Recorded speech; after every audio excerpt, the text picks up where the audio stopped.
الحمد لله رب العالمين والصلاة والسلام على أشرف الأنبياء والمرسلين وعلى آله وصحبه ومن تبعهم بإحسان إلى يوم الدين أما بعد.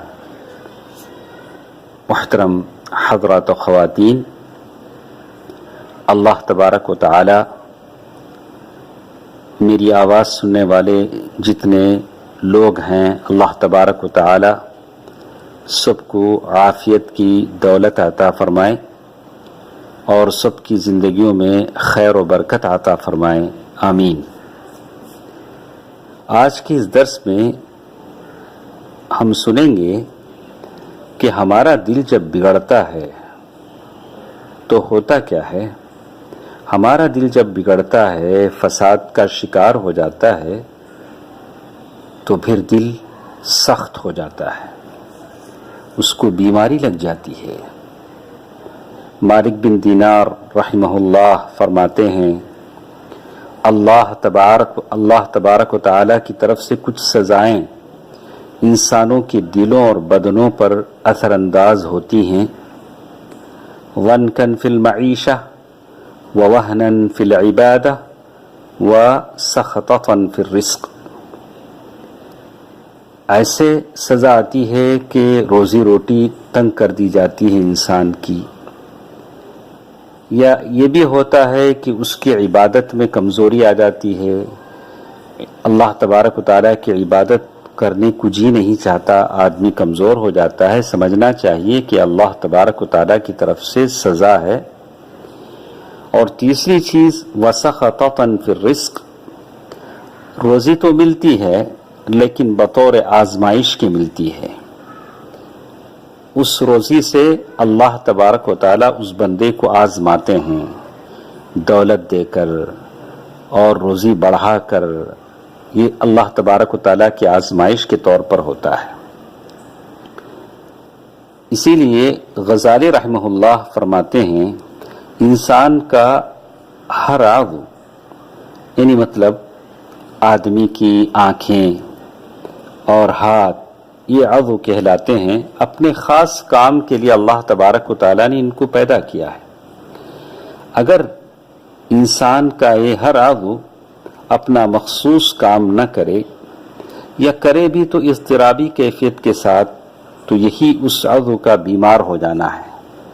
اس کی مثال ایسی ہے کہ ہاتھ پکڑنے کے لیے استعمال ہوتا ہے. اگر ہاتھ پکڑ نہ پائے، اس کے اندر وہ طاقت ختم ہو جائے، تو مطلب یہ کہ وہ اب وہ بیکار ہے. آنکھیں دیکھنے کے لیے اللہ تبارک و تعالیٰ نے بنائی ہیں. اگر آنکھوں میں بصارت نہ رہے اور آنکھیں دیکھ نہ پائیں تو پھر آنکھیں بیکار ہیں.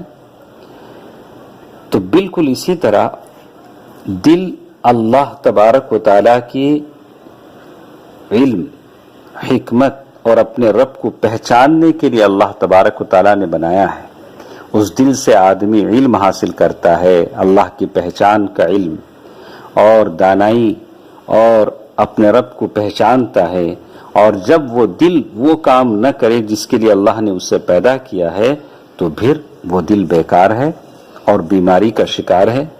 اور دل جب رب کو پہچاننے لگتا ہے تو رب سے محبت کرنے لگتا ہے، اور اللہ تبارک و تعالیٰ کی ذکر کو اپنے ہونٹوں پہ سجاتا ہے. جب وہ اللہ تبارک و تعالیٰ کو پہچان لیتا ہے اس کا دل، تو اللہ تبارک و تعالیٰ کا خوف، ڈر، خشیت اس کے دل میں پیدا ہوتی ہے.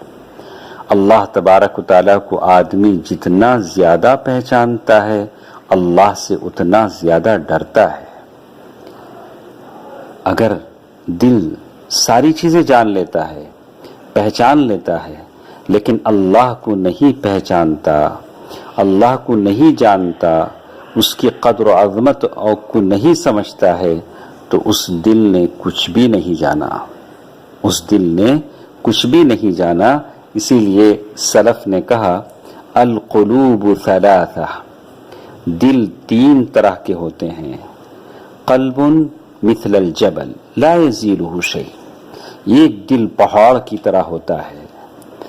وقلب مثل النخلہ، ایک دل کھجور کی درخت کی طرح ہوتا ہے جس کی جڑیں زمین میں گڑی ہوئی ہیں اور والریح تمیلھا، اور اس کی اوپر کا حصہ جو ہوتا ہے، اس کا جو تنا ہے وہ کبھی ہلتا ہے، ادھر ادھر ہلتا ہے، لیکن اس کی تنے زمین میں گڑی ہوئی ہیں، اس کی جڑ زمین میں گڑی ہوئی ہے۔ وقلب کالریشہ، لیکن کچھ دل ایسے ہوتے ہیں جو بس پر کی طرح ہیں، یعنی اس کی کوئی قیمت نہیں ہے، ان کا تو حال ایسا ہے، چلو ادھر کی ہوا ہو جدھر کی، جو جدھر لے گیا ادھر جاتے ہیں۔ ہم اپنے سینے میں ٹٹول کر دیکھیں کہ ہمارے سینے میں کون سا دل ہے، پہاڑ کی طرح یا کھجور کی درخت کی طرح یا اس پر کی طرح جس کی کوئی قدر و قیمت نہیں ہے، ہوائیں جس طرح چاہے ادھر لے جاتی ہیں، آدمی جس کے سامنے چاہے سجدہ کر دیتا ہے اور اس کو نفع و نقصان کا مالک سمجھتا ہے اللہ کے علاوہ، تو یہ مشرکوں کا بھی تو یہی حال ہے۔ اسی طرح کہتے ہیں احوال القلوب، ہمارے سینوں میں جو دل ہے اس کے اوپر 6 حالتیں آتی ہیں، حیات و موت و صحت و سقم و یقظۃ و نوم۔ دل کی 6 حالتیں، کہا کہ حیات، دل کی زندگی یہ ہے کہ اس کو ہدایت مل جائے، ہدایت یافتہ دل، زندگی یہ تو حقیقت میں دل کی زندگی کہلاتی ہے۔ اور دل مر جاتا ہے، موت بھی ہے، الضلالہ یعنی گمراہی، یہ دل کی موت ہے۔ الطہارۃ والصفا، دل جب پاک صاف ہو جاتا ہے تو یہ دل صحت مند دل ہے، بالکل صحت مند دل ہے۔ الکدورہ، دل جب کدورتوں اور نفرتوں کا شکار ہو جاتا ہے تو یہ دل بیمار دل ہے۔ یقظہ، دل جب جاگ رہا ہے، جاگتا اس وقت ہے جب اللہ الحی القیوم کا ذکر آپ کی زبان پر ہے، تو اس کا مطلب یہ ہے کہ آپ کا دل جاگ رہا ہے۔ نوم، دل سوتا بھی ہے، جب دل غفلت کا شکار ہو جاتا ہے اور دل پر غفلت کے دبیر پردے پڑ جاتے ہیں تو مطلب یہ کہ آپ کا دل سو رہا ہے۔ تو انشاءاللہ کل کے درس میں ہم جاننے کی کوشش کریں گے کہ دل کے اعمال سے مراد کیا ہے، کیا باتیں ہم سننے جا رہے ہیں۔ تو اللہ تبارک و تعالیٰ سے دعا ہے کہ اللہ تبارک و تعالیٰ جو بھی ہم سنتے ہیں اسے دوسروں تک پہنچانے اور خود عمل کرنے کی توفیق دے۔ اللہ تبارک و تعالیٰ ہمیں قلب سلیم عطا فرمائے، آمین۔ والسلام علیکم ورحمۃ اللہ وبرکاتہ۔